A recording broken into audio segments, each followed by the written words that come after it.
Right, I said in my LinkedIn post yesterday I'd do a quick video. I can't stop myself doing them, right? So ChatGPT OpenAI is now available as a connector within Patchworks. So if I go into my connectors and instances, you'll see down here amongst a bunch of other connectors, OpenAI is in there, and I've got my own account, right? It's bear a token, set it up, and off you go.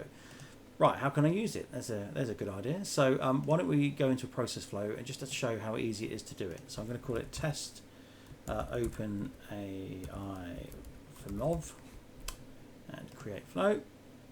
So this is how you create process flows in the latest Patchworks versions.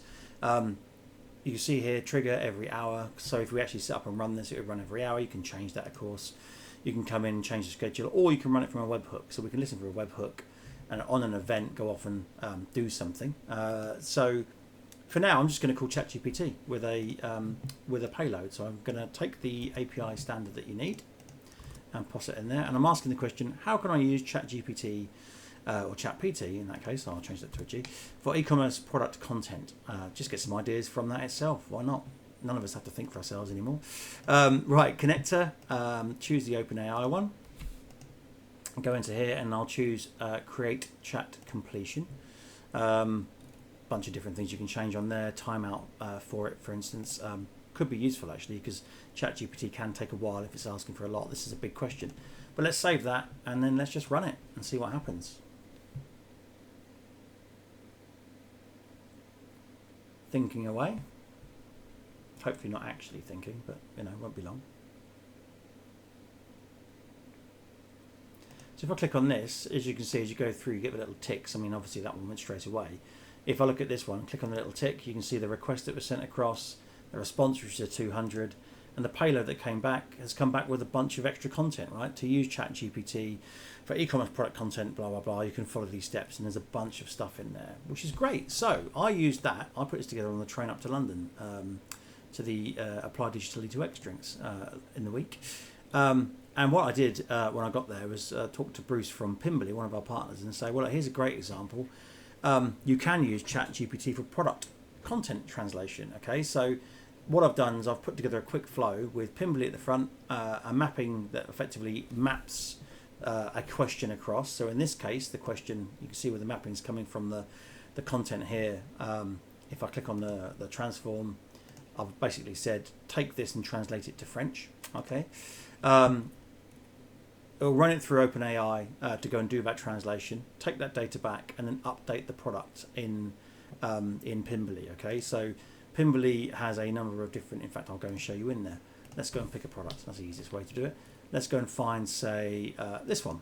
It's going to be some. This is the Pimberley Sandbox. Pimberley is a PIM system, part of the Mac Alliance, like we are, and it's all about effectively getting product attribution and product attributes correct. So this is an Eco Solutions chisel tip permanent marker pen. Fantastic. I've always wanted one of those.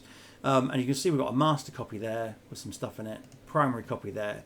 And in terms of, you know, multi-language, this is default. If I look at France, there's nothing in there and there's nothing in the primary copy. Okay, so I'm gonna close that one. But before I do, I will grab that product ID. Let's do that. And then go back into here. So what I've done is I've set up a flow variable. So in a real flow, I mean, why am I doing this? Well, it actually could be really useful, right? If you are looking at selling internationally with, say, the new BigCommerce multi-storefront with multi-language, or Shopify Markets, or Shopline, or Commerce Tools, or Shopware, or one of the many other connectors that we have on our platform, that's great, right? You've now got the technical capability to do it. But I've always said, you know, tech, we build the buckets, but you've got to fill those buckets with data.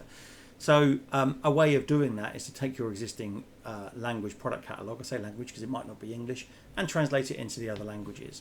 So in this case, we're going to do it for one product, but this could be, go and get all the products in Pimberley, iterate over them using our flow control shape, you know, which we have in here ultimately, call ChatGPT for each of them, and then load them back in for each of those individual products. So it wouldn't take a lot to change this flow to do that.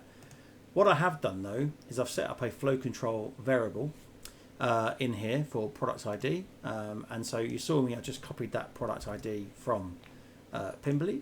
So if I do update and save, and I'm just going to run that flow again. I suspect that ChatGPT will be a bit quicker to do a translation. So there we go. It's gone all the way through. It's updated it in Pimbly once more. So if we go back in, if I can remember what that product ID was, that would be useful, wouldn't it? Live-ish demos. I'm not going to bother editing it for obvious reasons. What was it? It was 9253. So let's go back up to there. No, do you know what? Why don't I just search for it in Pimbly? That'd be much easier, wouldn't it?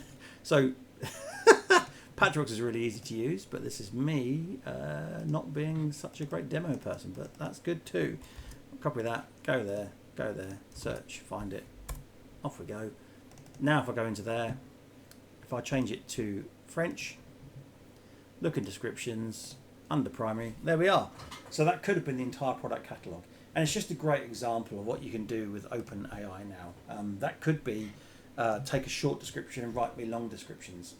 It could be check for plagiarism on the web, as per our article, which you'll find linked below. Anyway, I hope that was useful. I'll try to keep it short, and have a great weekend, everybody.